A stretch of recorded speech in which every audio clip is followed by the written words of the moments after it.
Questão 39. A moderna conquista da Amazônia inverteu o eixo geográfico da colonização da região.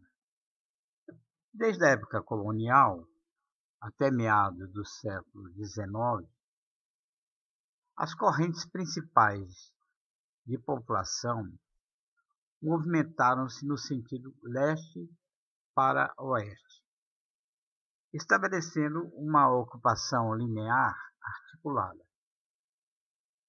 Nas últimas décadas, os fluxos migratórios passaram a se verificar no sentido sul-norte, de sul para o norte, conectando o centro-sul à Amazônia. O primeiro eixo geográfico de ocupação das terras amazônicas demonstra um padrão relacionado à criação de núcleos urbanos em áreas litorâneas, criação de centros agrícolas modernos no interior da Amazônia, criação de vias férreas entre espaços de mineração, criação de faixas de povoamento ao longo das estradas. E a alternativa é criação de povoados interligados próximos a grandes rios. Então, no século XIX, como foi o eixo, a ocupação, como se deu a ocupação? Que padrão tinha essa ocupação? Atualmente tem um outro padrão, inclusive é de sul para norte. No século XIX, até o século XIX, era de leste para oeste. Por exemplo, do Nordeste para a Amazônia, né? Se deu muito. Então, qual seria o padrão de ocupação?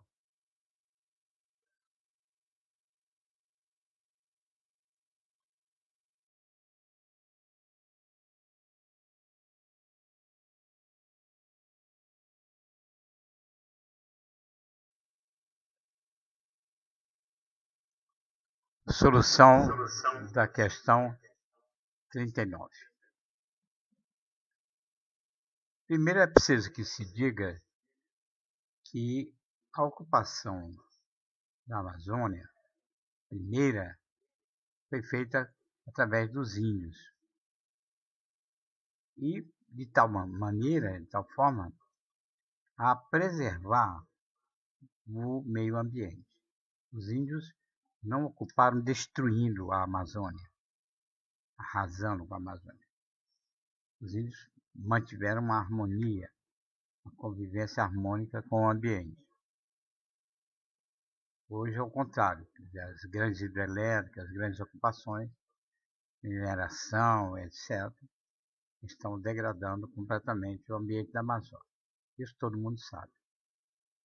Mas vejamos, o padrão de ocupação foi criando povoados interligados próximos a grandes rios. Essa é a resposta. A alternativa correta é a alternativa E. Como está no próprio texto, desde a época colonial até meados do século XIX, as correntes principais de população movimentaram-se no sentido leste-oeste. Observe o mapa. Estabelecendo uma ocupação linear articulada. Na primeira fase da ocupação da Amazônia, depois da ocupação indígena, é claro, prevaleceu interesses pelas drogas do sertão. O que eram as drogas do sertão? O cacau, a baunilha, canela, castanha do Pará, cravo, guaraná e urucum. Então, o interesse é pelas drogas do sertão. E, posteriormente, a exploração da borracha, com o advento da indústria automobilística, até 1910, para atender à indústria automobilística. No ciclo da borracha, a ocupação provinha principalmente do Nordeste, que seguia também a direção leste-oeste. Então, a alternativa correta é que até o século XIX, o padrão era de criação de povoados interligados próximos a grandes rios.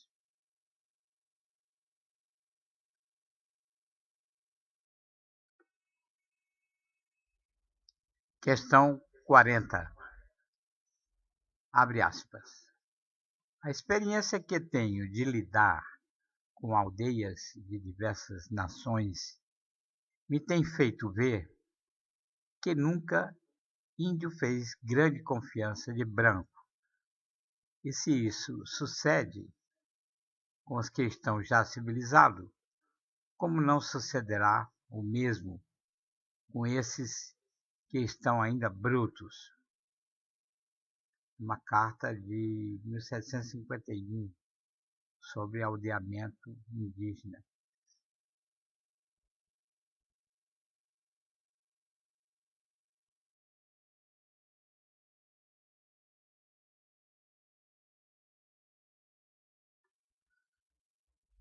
Continuando o enunciado da questão.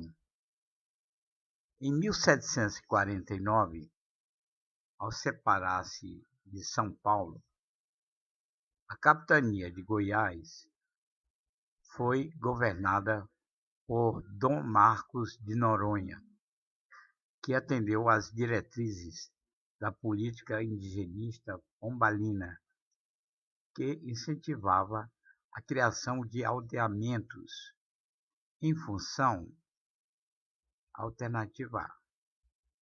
Em função das constantes rebeliões indígenas contra os brancos colonizadores, que ameaçavam a produção de ouro nas regiões mineradoras. Alternativa B. Criação de aldeamentos em função da propagação de doenças originadas do contato com os colonizadores, que dizimaram boa parte da população indígena. Alternativa C. Em função do empenho das ordens religiosas em proteger o indígena da exploração, o que garantiu a sua supremacia na administração colonial. Alternativa D. Em função da política racista da coroa portuguesa, contrária à miscigenação, que organizava a sociedade em uma hierarquia dominada pelos brancos.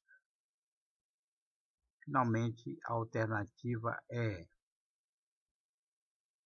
Dom Marcos de Noronha atendeu a diretrizes do Marquês de Pombal, que incentivava a criação de aldeamentos em função da necessidade de controle dos brancos sobre a população indígena, objetivando sua adaptação às exigências do trabalho regular.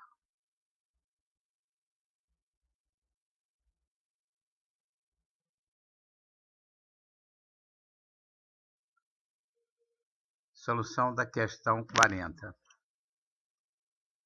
Primeiro é preciso observar que Marquês de Pombal era iluminista, a favor do movimento iluminista. Então, a solução a alternativa é o governador de Goiás atendeu às diretrizes da política indigenista pombalina, que incentivava a criação de aldeamentos em função da necessidade de controle dos brancos sobre a população indígena, objetivando sua adaptação às exigências do trabalho regular, da nova organização do trabalho que se instalava nessa época. O iluminista português Sebastião José Carvalho e Melo, o Marquês de Pombal, teve um grande papel na reconstrução de Lisboa após o terremoto de 1º de novembro de 1755, e por isso foi nomeado como ministro.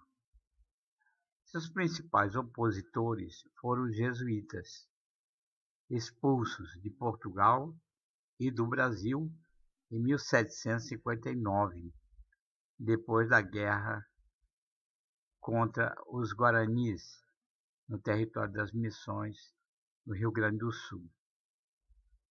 A guerra visava substituir a teocracia coletivista da Confederação Guarani, criada com a ajuda dos jesuítas, pelo novo sistema burguês e capitalista. Pelas mesmas razões, Pombal foi decisivo na libertação dos escravos em Portugal e suas colônias.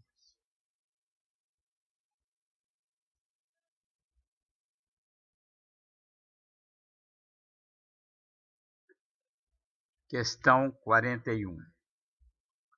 A partir dos anos 70, impõe-se um movimento de desconcentração da produção industrial, uma das manifestações do desdobramento da divisão territorial do trabalho no Brasil.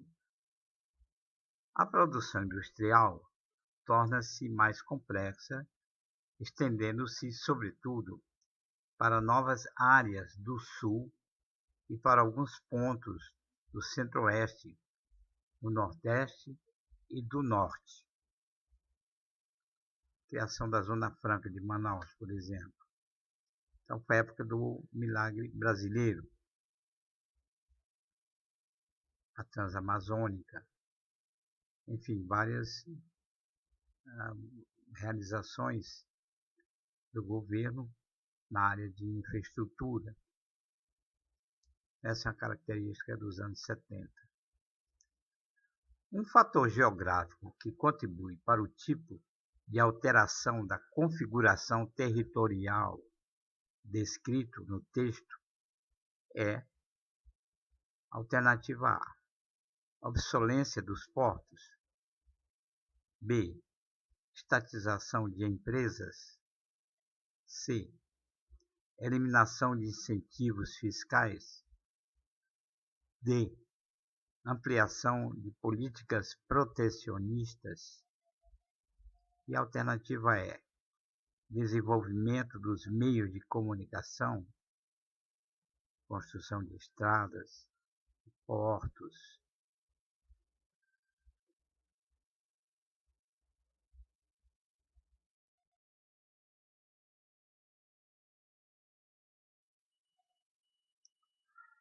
Solução 41. A solução é a alternativa E, desenvolvimento dos meios de comunicação, os meios de transporte.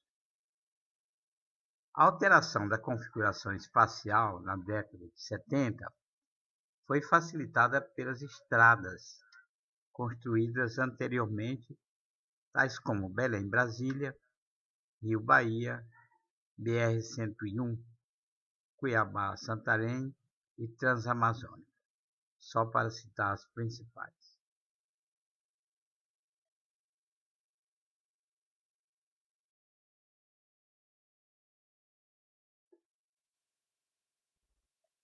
Questão 42. Texto 1. Anaxímenes de Mileto disse que o ar é o elemento originário de tudo o que existe, existiu e existirá, e que outras coisas provêm de sua descendência. Quando o ar se dilata, transforma-se em fogo, ao passo que os ventos são o ar condensado. As nuvens formam-se a partir do ar, por filtragem, e ainda mais, condensadas, transformam-se em água. A água, quando mais condensada, transforma-se em terra, e quando condensada ao máximo possível, transforma-se em pedras. Esse era o pensamento do filósofo grego Anaxímenes. Texto 2. Basílio Magno, filósofo medieval, escreveu: Deus, como Criador de todas as coisas, está no princípio do mundo e dos tempos. Quão parcas de conteúdo se nos apresentam em face desta concepção as especulações contraditórias dos filósofos, para os quais o mundo se origina ou de algum dos 4 elementos, como ensinavam os jônios, ou dos átomos, como julga Demócrito. Na verdade, dão a impressão de quererem ancorar o mundo numa teia de aranha. Palavras do filósofo Basílio Magno, na era medieval.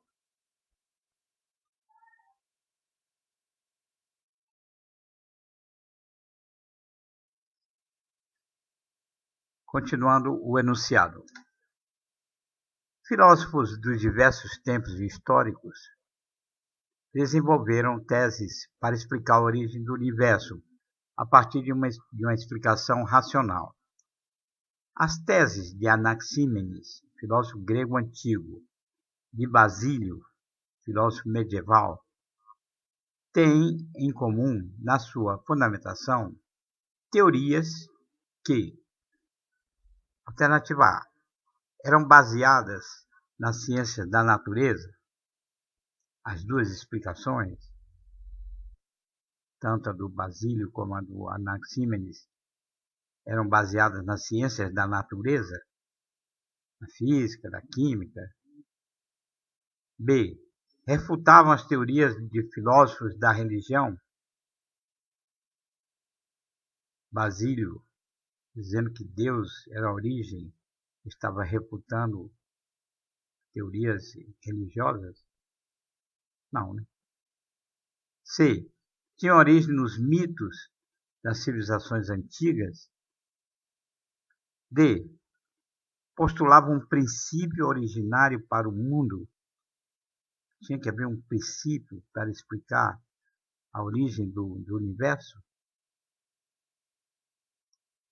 E a alternativa é, defendiam que Deus é o princípio de todas as coisas. Isto é, os dois filósofos defendiam essa tese. Anaxímenes defendia que Deus é o princípio de todas as coisas? Não. Anaxímenes defendia que o ar é o princípio de todas as coisas.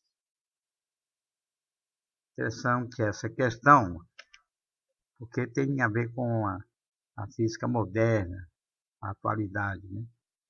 Tentativa de conciliar as equações da cosmologia numa só explicação, num princípio único, um conceito de espaço que unifique a física quântica e a física relativística.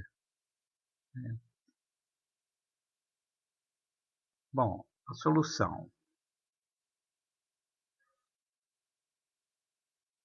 A resposta correta é a letra D, pois ambos os pensadores, esses pensadores, afirmavam a existência de um princípio originário para o mundo, Entretanto, Anaxímenes confere a este princípio um caráter cosmológico naturalista, o ar, cujo principal elemento é o ar, enquanto que Basílio Magno atribui a esse princípio um teor teológico divino, cujo centro é Deus. Então, a solução é a alternativa D.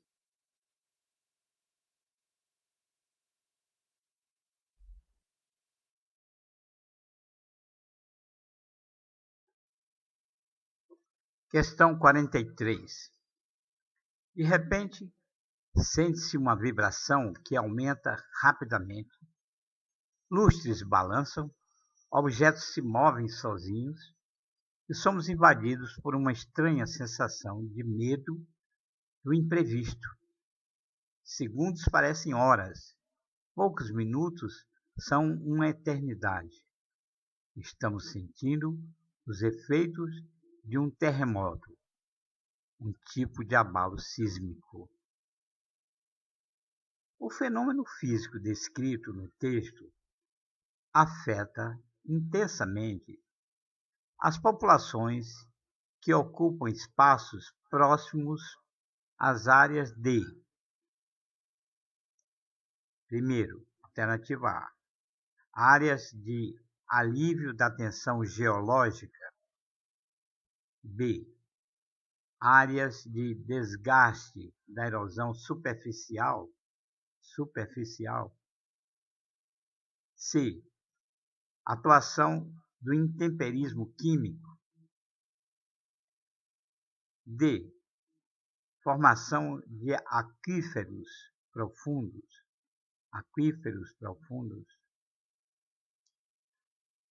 E, áreas de acúmulo de depósitos sedimentares.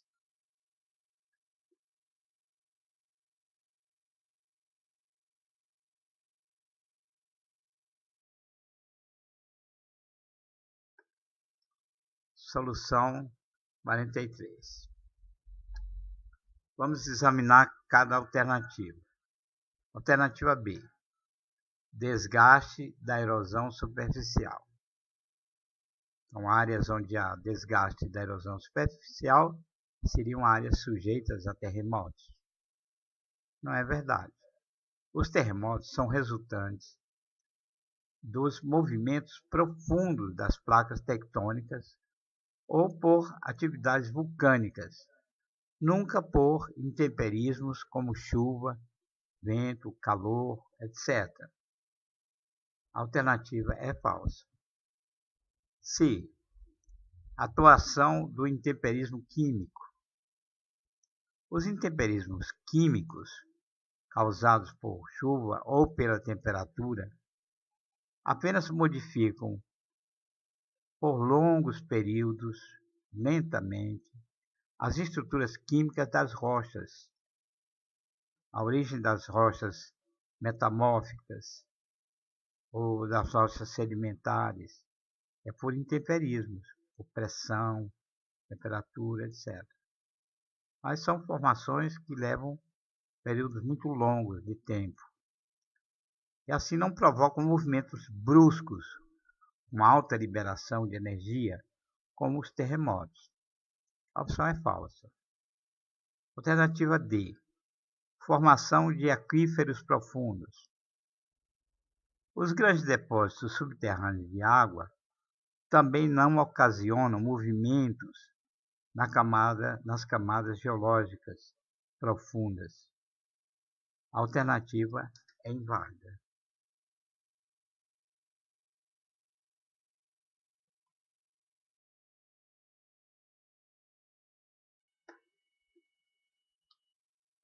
A alternativa é a alternativa A. Acúmulo de depósitos sedimentares. E a alternativa A, alívio da tensão geológica. Os terremotos são causados pelo choque e atrito entre placas tectônicas profundas, que se acomodam Portanto, há um alívio da tensão geológica, que se acomodam e liberam, com o choque e o atrito entre as placas, uma onda que pode transportar muita energia, que se propaga a partir de um ponto central, o epicentro do terremoto, e pode percorrer e ser sentida, essa onda, por toda a superfície da Terra. Assim, a opção E, acúmulo de depósitos sedimentares, é falsa, e apenas a alternativa A é verdadeira: alívio da tensão geológica.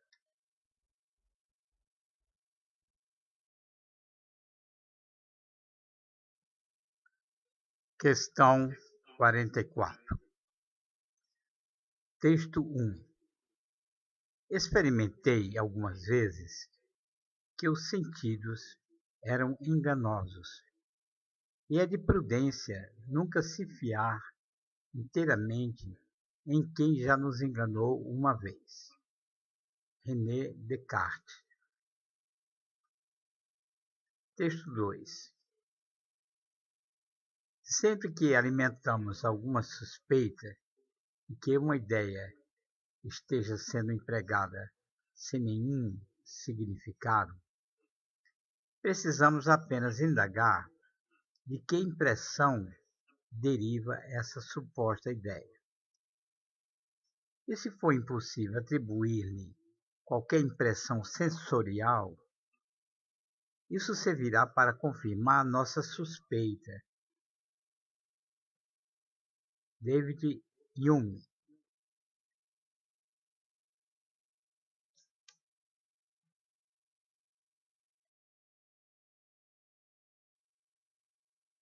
Continuando o enunciado da questão. Nos textos, ambos os autores se posicionam sobre a natureza do conhecimento humano. A comparação dos enxertos permite assumir que Descartes e Hume, alternativa A, defendem os sentidos como critério originário para considerar um conhecimento legítimo. Descartes não aceitava que o conhecimento poderia vir dos sentidos. E Hume, sim. Hume era empirista, Descartes racionalista. B.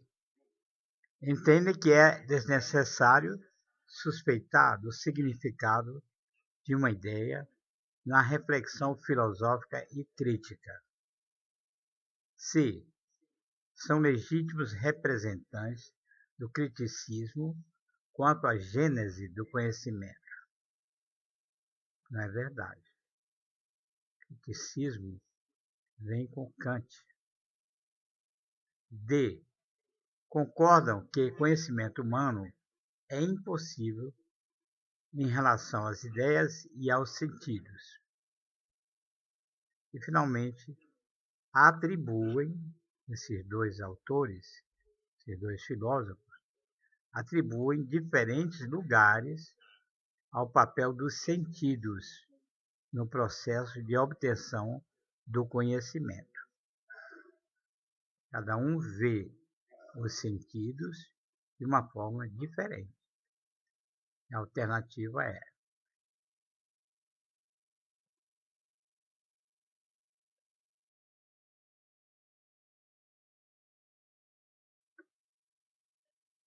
solução da questão 44.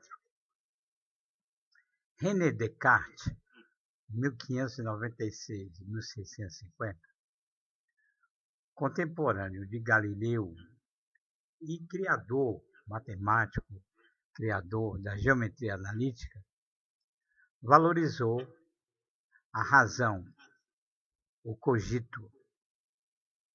Experimentei algumas vezes que os sentidos eram enganosos. Por outro lado, David Hume, 1711-1776, portanto, bem posterior, a Descartes, um representante iluminista do empirismo, considerava que a experiência era o único fundamento do conhecimento. A experiência, o único fundamento do conhecimento. Empirismo. Ele recomendava suspeitar das ideias que não se originassem de uma sensação. E se for impossível atribuir-lhe qualquer impressão sensorial, isso servirá para confirmar nossa suspeita. Assim, vale a opção E. Descartes e Hume atribuem diferentes lugares ao papel dos sentidos no processo de obtenção do conhecimento. Um era racionalista e o outro empirista. Vale a alternativa E.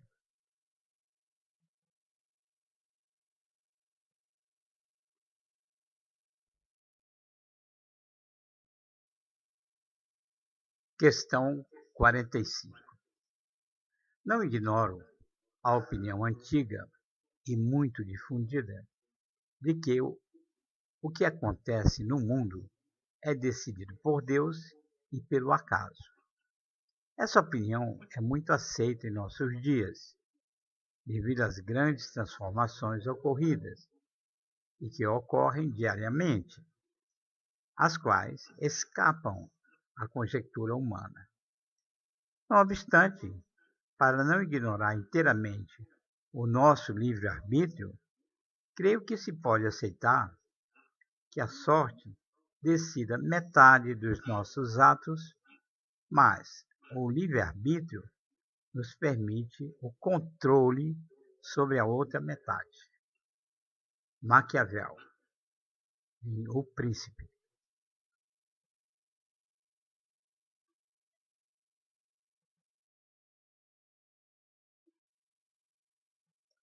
Continuando o enunciado da questão. Em O Príncipe, Maquiavel refletiu sobre o exercício do poder em seu tempo.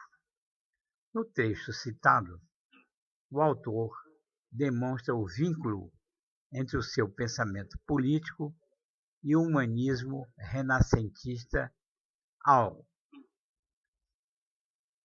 demonstra um certo vínculo do seu pensamento e o pensamento humanista da Renascença. Ele faz isso alternativa A, ao valorizar a interferência divina nos acontecimentos definidores do seu tempo. B, ao rejeitar a intervenção do acaso nos processos políticos. Ele rejeita a intervenção do acaso, da sorte. C, ao afirmar a confiança na razão autônoma como fundamento da ação humana. D, ao romper com a tradição que valorizava o passado como fonte de aprendizagem. E a alternativa é redefinir a ação política com base na unidade entre fé e razão.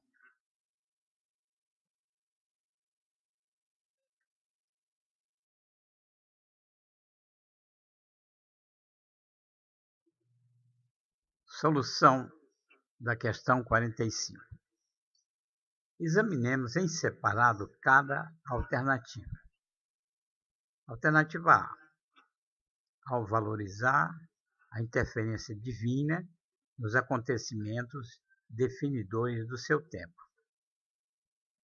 Para os gregos, Platão e Aristóteles, haveria uma ligação necessária entre ética política, derivando daí o conceito clássico de bem comum e de bom governo. O objetivo do poder seria promover a felicidade. Na Idade Média, o poder ficou dividido entre Igreja e Estado, e a política também se fundamentava numa ética visando a defesa dos princípios ditados pela Igreja. Nicolau Maquiavel, autor de O Príncipe, em 1513, defendia uma política diferente do pensamento grego ou medieval, mas submissa apenas a uma ética própria da política voltada para bons resultados políticos. A opção é falsa, isto é, ele não valorizava a interferência divina nos acontecimentos definidores do seu tempo.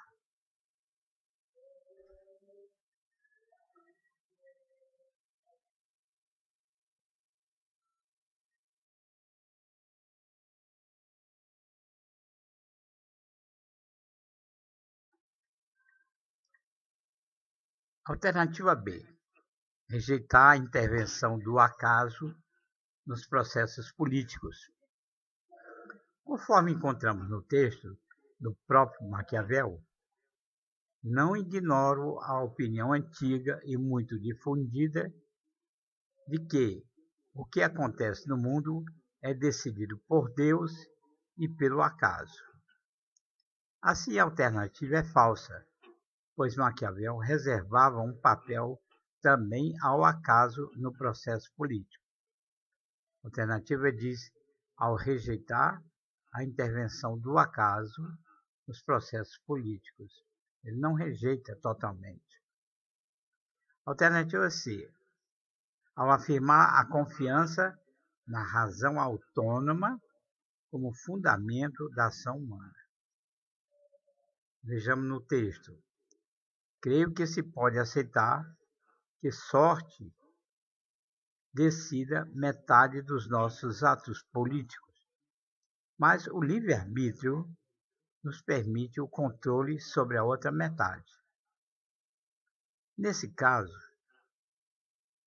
nesse trecho do discurso de Maquiavel, considera que, além da fortuna, da sorte, do acaso, o príncipe deve considerar sua razão autônoma com objetividade e realismo, ainda que tenha que usar força e violência. Essa é a alternativa correta. Creio que se pode aceitar que sorte decida metade dos nossos atos políticos, mas o livre-arbítrio nos permite ao rei, o controle sobre a outra metade. Controle. Ele usa o termo controle.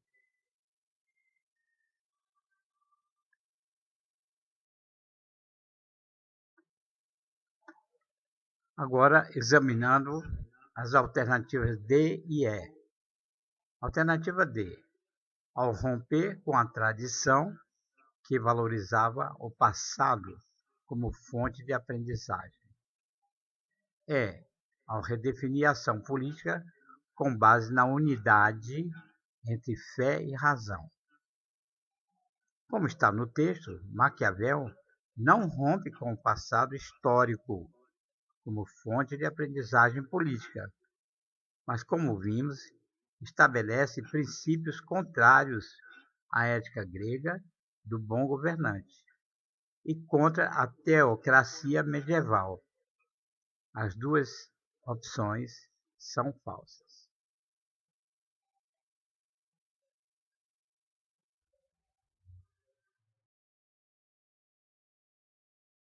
E assim concluímos a análise detalhada de cada questão da prova de Ciências Humanas de 2012. Caso você prefira ter essa prova, essas soluções em disco, em DVD, nós podemos providenciar. Entre em contato conosco.